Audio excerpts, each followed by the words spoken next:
World-famous real estate mogul and serial entrepreneur Donald Trump reckons, as long as you're going to be thinking anyway, think big.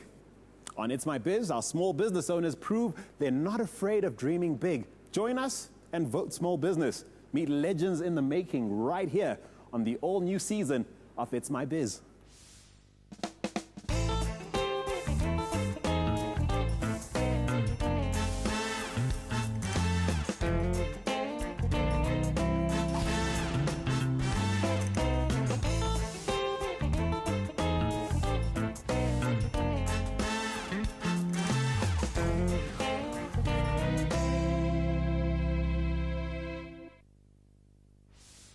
In tonight's episode, 3 of South Africa's most prominent thought leaders and successful entrepreneurs give our small business owner some valuable insights and advice on breaking new ground in the ruthless world of retail.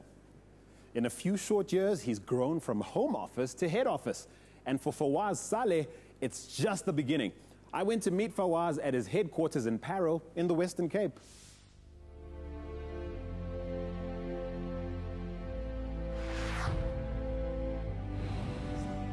I started out in a shoe store and I just felt that there was no growth over there, and then I moved on. I moved to a company called Canon. And what happened was a guy by the name of Brett Ludlam was sent from the UK to come and do a cleanup. Then he took out yellow pages and he threw it on my desk. And he told me he wants 3 appointments tomorrow.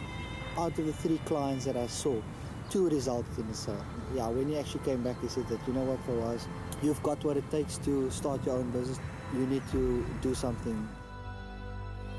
I know there were people in your life who weren't so sure that leaving a great job was the right thing to do. How did you keep that from stopping you? I had that burning desire in my heart, you know when you're in love or something, yeah. You just know this is the right thing. What were your biggest fears?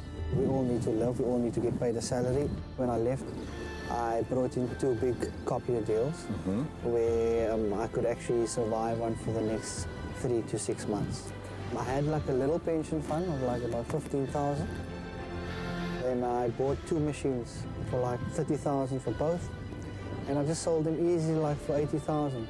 That's when I was, on that next level, trying to take things further. So how do you turn the things people need and want into products you can sell them? The CBT brand is a digital brand. It's always been a digital brand with finance for companies.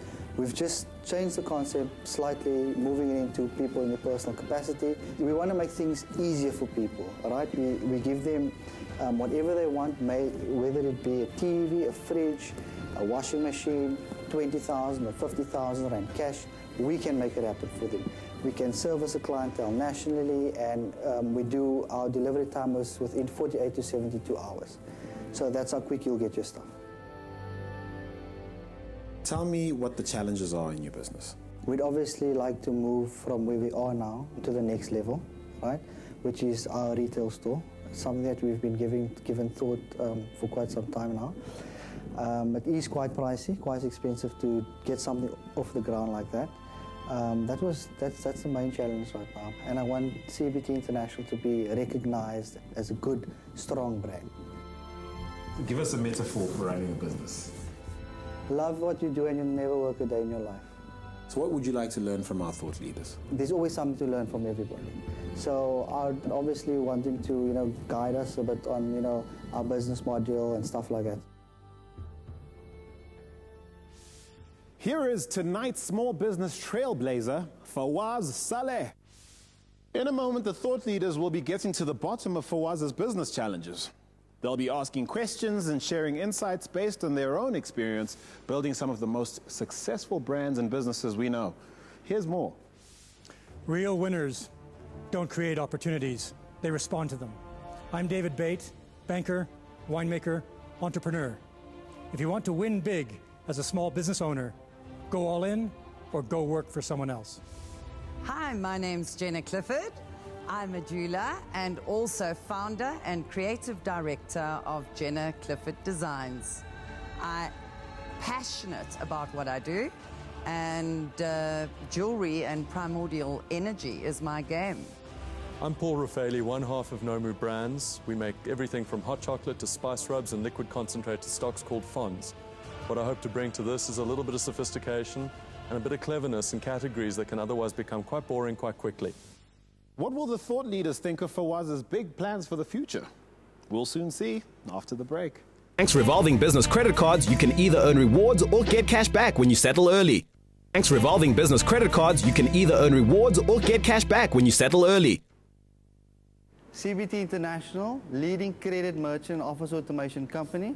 CBT International is subdividing to 4 divisions, one being office automation, focusing on schools and corporate clients, 2 being service and maintenance agreements with our clients, 3 being installations of CCTV and DSTV, 4 being our lifestyle combos to suit everybody's particular budget. Hey Fawaz, thanks for sharing your story with us, and I hope that Paul and Jenna and I might at least be able to give you a few nuggets today that will help you take it to the next level. Yeah. For me, one of the challenges we have is keeping focus. And one of the things that struck me about your business is the breadth of your enterprises. You have office automation, you have hi-fis, you have kitchen appliances, and you have bridal packages. And one of the things I think you might want to think about doing is narrowing the breadth of your core business and deepening your core business. So for example, having gotten to know you now, I think your core business for me is the office automation business. Yeah. But at the same time, I wouldn't necessarily get rid of your other enterprises. I would either spin them off into new companies or probably create divisions within CBT as a holding company, so that when you go to sell someone a copier, he knows that you're singularly focused on selling him the best copier at the best price, you're getting the best service, and he's not wondering why you're selling wedding gowns out of the back of your truck. And similarly, when I come to you to buy a diamond ring, although I would probably buy one from Jenna Clifford. Exactly. When I come to you to buy a ring, I'm not wondering if you're going to try and sell me a copier as a wedding present to my new bride. So capitalize on your presence in those markets, maybe capitalize on the back office logistics and your bulk buying and your management team, but separate them into different divisions so that each one is known as the go-to brand in that area of expertise. I definitely would concur with that. In the little time that I've got to know you, you two all over the place. I think the one single thing that you do have is the deep desire to trade. So to add a gem to your nuggets, you need to play out combos and actually utilize them within both frameworks of people you know within the female demographic and the male demographic, and see the auto responses to those combos. But you've got to sweeten the deals. Sweeten very good deals. That will create traffic. From your traffic, always look after the back end. With me, it's very much about branding. And as proud as I can tell that you are of the term CBT, I'm not a big believer in acronyms when it comes to selling services. Services need to be cashed and sort of invested in some kind of an emotion. But the idea of CBT is kind of misleading. It's almost a bit distracting. And we're talking about focusing in on the service, and we're talking about adding value to what you're offering. It all starts with that 1 second that you have to sell yourself, that one moment. But the name of the company is going to have to promise fulfillment and value and excitement and a good deal. And I'm just not sure that CBT is doing you as many favors as you think it is. Hey, talk a bit about your desire to open this retail store. Certainly the name CBT retail store doesn't inspire any excitement. And in fact, from my perspective, I don't think you should open a retail store. The people who you're marketing to don't necessarily need to go and touch you and feel you in a major shopping mall. You're looking for the guy who's price sensitive and who doesn't have the money immediately to pay for that product. Most shopping mall consumers will be able to go in and buy the product cash or cash on a credit card. They don't need microfinance to make that purchase. So if we talk about deepening your business, looking at your target markets, I would actually be going down in terms of your target markets to the lower LSMs. And I'd be looking at communicating to them through innovative below-the-line channels, SMSs, flyers, direct sales. On the copier side, I would actually move into the small enterprise to mid-enterprise market. And if you can get into those businesses and sell them a copier and a laptop and maybe a printer and get them on lease packages and get them on sales and really grow the depth of your business. You know, just as a clip in, with women rising in business, women are very, very good payers. They always pay back. They're also good broadcasters, and they're also good self-publishers. And today, everybody has a device and is connected. And as you've said, there is a whole market that the big four don't want to go to. So definitely address that, because you're already part in the schools and in the small businesses. And that's your best word of mouth pipeline that you should be addressing. What we've done often in the past is we actually even came up with a little phrase for it. We call it elevation by association. So what we did is we realized that in the consumer groups that we wanted to talk to, there were other brands equally hard at work. Some of them had more money, some of them had less, but they all had a similar interest in reaching the same people. So what we did is we sought out ways to find a way that we could add value to their communication. And what we did is we allowed them to do the talking for us. So I think it leads very nicely from what my colleagues over here have said as well. Here is an opportunity to look for those word of mouth opportunities, not just in the consumers, but also in the brands that you are actively selling. It could be an opportunity to look for other places where those brands have an interest in reaching your customers and finding if there's not a way that they will spread the word about your service for you. So why not assist them, and then when the time comes, they can assist you in return. But when you have that collaborative sense between brands, you can achieve so much more. Very interesting thing that, you guys mentioned, with the rebranding. How do I start this now? Part of an entrepreneur is to have a very inquiring mind. Start getting the books open, start getting the magazines, and go and look at what you most admire within the divisions that are there. Don't copy it. Get a few things really going right. If necessary, then you can hand over to a smaller agency, only a small segment to test first, because the bills can be staggering. So I would first define what my business is, who I want to sell to, and put it into a brief. I would then have some focus groups with your staff, because next to you, they're the people who know the brand and the customers better than you. And I would come up with 2 or 3 ideas for a different brand in each business. And quite frankly, after I did that, I would put together a small brief, and I would leverage your network, call around, find some of the smaller independent agencies to come up with a portfolio of ideas for me. And here are 2 or 3 ideas. Because the worst thing you can do is give an agency an open brief. Say, we've got 2 or 3 ideas. Can you look at them? If you like them, build on them, fine-tune them. Or if you don't like them, come up with something else. But definitely get some professional help. Similar with my concept of your website shows it was not put together professionally. You need to invest in a professional online platform that communicates your online brand, your online identity, and managing that identity. But it starts with you. Save a lot of money by taking it 3/4 of the way there, and then using an agency with some of their less expensive resources for that last quarter. There's a term for it, a brand essence. Usually a brand essence, I think in broad terms, is where you, as David says, you sit down for yourself and you should be able to, in one sentence, or even just a string of words, identify what your business stands for. And brand marketing is warfare. It's best to consider it that way. And soldiers need flags. They need to be able to see where they're going on the battlefield. So that one sentence will become your flag. What do you stand for behind your business? And therefore, what will the business stand for? Once you've got that sentence, suddenly everything starts clicking into place. Suddenly a color seems more relevant, or a design style seems more relevant. But it all starts with that one sentence. One of the things I think is key to your growth is leveraging your economies of scale. The other thing I think you should look at is getting out of the lending game. You either have to decide if you're going to be a vendor or a standalone lender. Having met you now and seen your personality and your dynamism, you should be a vendor. To lend on a standalone basis is a dog of a business for you. Sorry, Pooch. What I would do, though, also, is I would look at 2 innovative financial strategies to maximize your limited lending leverage. First, I would do what they call factoring your debt book. And essentially that means when I come in and buy a dishwasher from you, you're going to lend me the 10 rands to buy that dishwasher. The value of that loan is going to be 12 rand because there's interest on top of it. So instead of using up some of your scarce lending leverage, you take that 12 rand note and you sell it to somebody else, a factor house or a bank, and they'll give you, for example, the face value, the 10 rand back. So you're not making the 2 rand on the margin, but you're getting your 10 rand back, which you can then lend to Paul to buy another dishwasher. So you've actually sold 2 dishwashers with the same 10 rand. The other thing I would do, as you deepen your core business, for example, and get into selling copiers to the mid-enterprise market, I would look at leasing strategies.